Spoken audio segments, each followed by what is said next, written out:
언제나 필승! 네, 반갑습니다. 필승입니다. 예, 최근 들어서 바이오 기업에 대해서 정말 오랜만에, 한국 바이오 기업에 대해서 정말 오랜만에 분석을 해드리고 있습니다. 그만큼 박셀 바이오의 임상 자료가 정말 말도 안 될 정도로 좋기 때문인데요.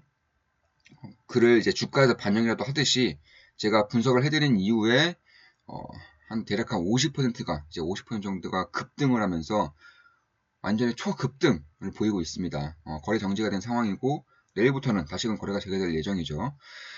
자, 보시면 이 박셀바이오 같은 경우는 사실 임상에 대한 결과가 굉장히 놀라웠죠. 임상 1상에서 일단 이 4건의 총 11명의 환자 중에서 4건의 완전 간해가, 그러니까 암 세포가 완전히 박멸되는 그런 효과가 나왔어요.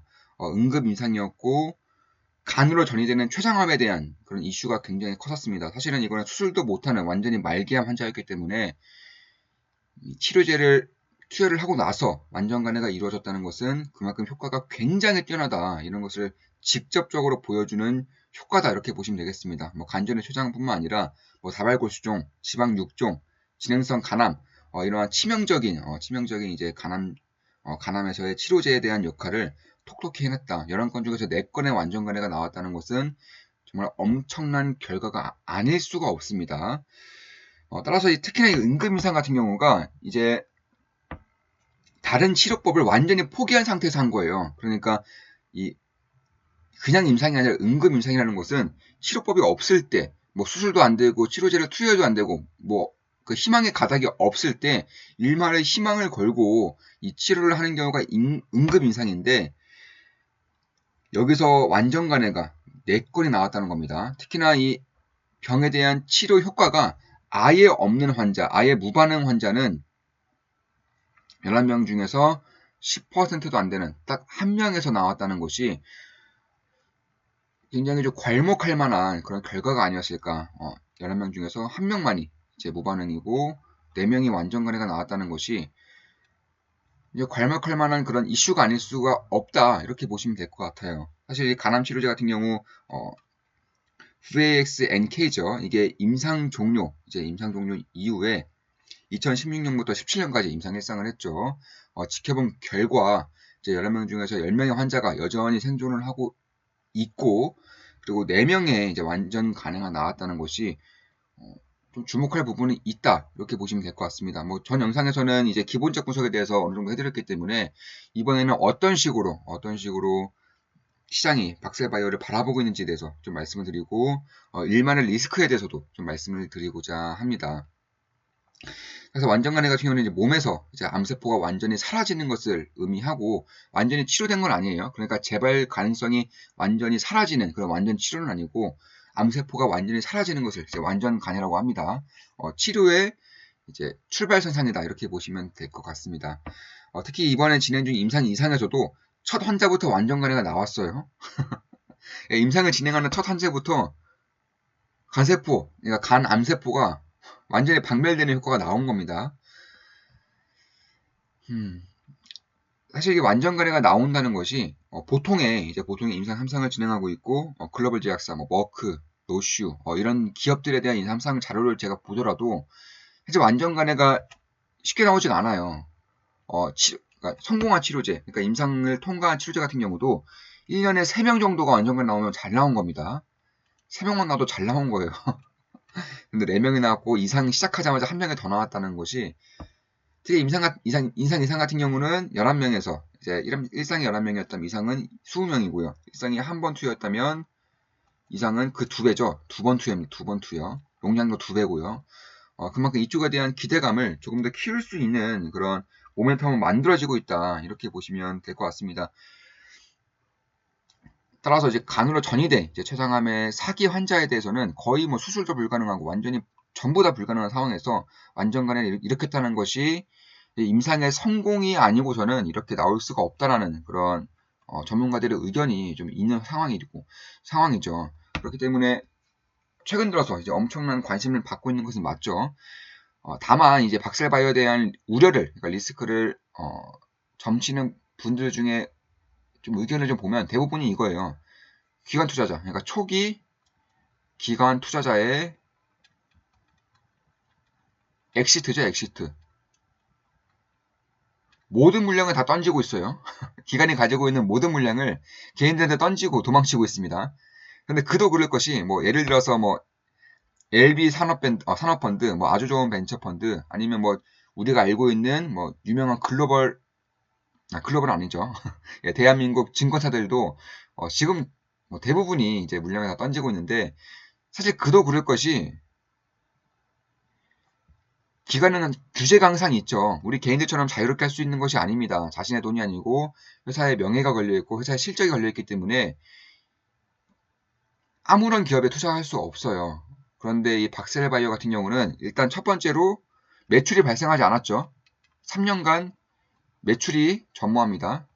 두 번째로 무엇보다 이게 좀 큰 이슈인데, 기관 투자자로서는 투자할 수 없는 그런 영역에 있다고 보고 있습니다. 바로 자본 잠식 상태입니다. 자본 잠식. 이 자본 잠식이 이어지면 상폐거든요. 회사 망하는 겁니다. 보통 초기의 바이오 기업들, 그러니까 임상 1상 이상을 진행하고 있고 초기에 캐시카우를 하고 있는, 그러니까 제약 제품이 없는 바이오 기업들의 대부분이 이 매출이 없고 자본 잠식 상황이죠.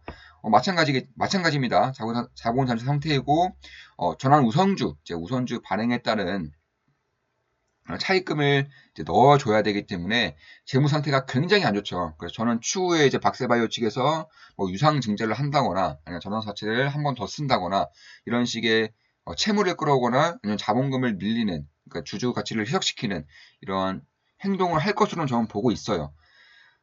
다만 이제 개인 투자자 입장에서는 이 약을 어떻게 보느냐가 중요한 것이지, 유상 증자를 할 경우에는 오히려 좋은 기회로 이제 받아들일 수가 있다는 겁니다. 예를 들어서 뭐 아마존이 유상증자를 한다거나 테슬라가 유상증자를 했을 때 이 유상증자를 받았던 그런 기관 투자자들이라던가 초기 투자자들이 엄청난 잭팟을 터뜨린 것처럼, 이게 좋은 것인지 안 좋은 것인지는 개인의 상황과 그리고 가치관에 따라서 달라질 수가 있다는 겁니다.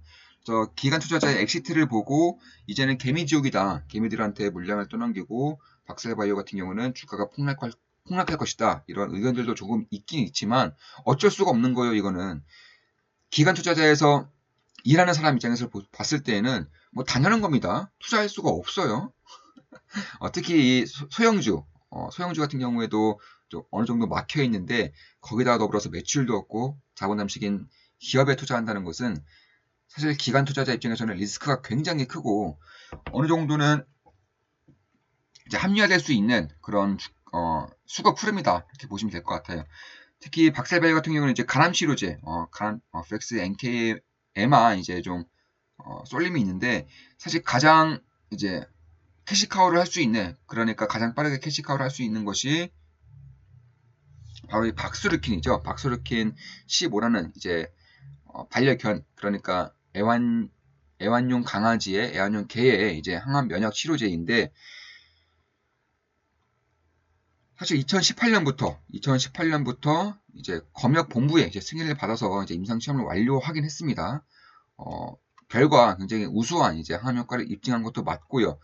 그렇기 때문에 만약에 이것이 임상이 통과가 되고 시장에 판매가 될 경우에는 대한민국 애완견 시장만 현재 기준으로 4조 원 정도 됩니다. 4조 원. 그리고 꾸준히 성장하는 것은 물론이죠. 그래서 5년 동안 이제 성장치를 봤을 때에도 5.5조 원의 이제 이런 시장 성장 가치가 있기 때문에 이쪽에 대한 우수한 항암 면역 증가 효과가 이미 밝혀지고 있고, 임상에 대한 통과율이 제대로 나올 경우에는 결국 다른 바이오 기업들과 다르게 이제 캐시카우를 할 수 있는 이제 제약 제품이 있다는 점에서 굉장히 고무적인, 굉장히 안정적으로 임상을 진행하고, 임상에 막 밀린다거나 돈이 없어서 임상을 중간중간, 이제 임상 중간중간에 주주 가치를 희석시키는 그런 이슈가 비교적 덜할 수 있다, 이런 부분도 있는 것은 맞습니다. 따라서 첫 매출이 발생할 것으로 예상되는 시기가 점차 다가오고 있기 때문에 그런 부분에 대해서는 충분히 기대감을 가질 수 있지 않을까, 이렇게 보고 있습니다. 물론 제 모든 영상은 매도 추천 아닙니다. 예, 참고하시면 되겠습니다. 자, 따라서 이 박셀바이오 같은 경우는 모든 임상 바이오 제약에 대한 임상을 이제 최우선순위로 라이센스 아웃, 에러를 준비하고 있기 때문에 생각보다 매출은 빨리 나올 수가 있는 것이고요. 그러니까 2025년 이후에 이제 임상은 완료가 될 것이다라고 예상이 되고 있지만 그 전에 보통의 에로 같은 경우, 보통의 라이센스 같은 경우는 임상 이상에서 3상 초반 이때 가장 많이 나옵니다. 그래서 지금 현재 임상 이상을 이제 준비를 하고 있고 진행을 하고 있고 이제 임상 이상에 대한 효능이 다시 한 번 더 일상처럼 입증이 될 경우에는 라이센스 아웃에 가시권에 들 수 있는 그런 모멘텀을 만들어낼 수 있는 기업 중에 하나가 바로 박셀 바이오이다 이렇게 보시면 될 것 같습니다.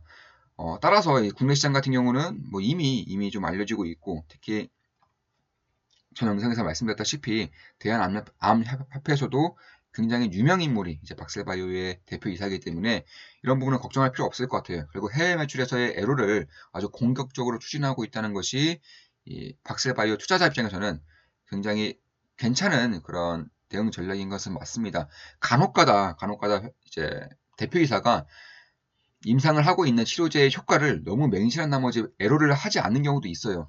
네, 그럴 경우 대부분이 이제 매출이 나오지가 않습니다. 그만큼 이 헤게모니 싸움이 굉장히 크죠. 이 글로벌 다른 국가의 이제 바이오 제약 이제 치료제 같은 경우는 헤게모니 싸움이 굉장히 크고 그 벽이 굉장히 단단하기 때문에 치료 효과가 좋다 한들 이제 매출을 그만큼 뿜어낼 수 있는 구조가 아닙니다.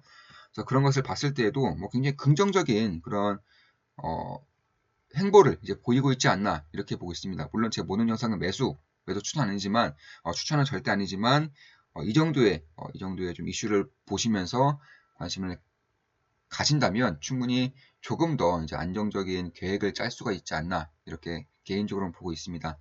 자, 지금까지 박셀 바이오에 대한 분석이었고 앞으로도 좋은 분석, 좋은 기업 분석으로 찾아뵙겠습니다. 다들 아시죠? 좋아요, 댓글, 구독, 알림 설정까지 족대꾸알 해주시면 감사하겠습니다. 필승이었습니다. 필승!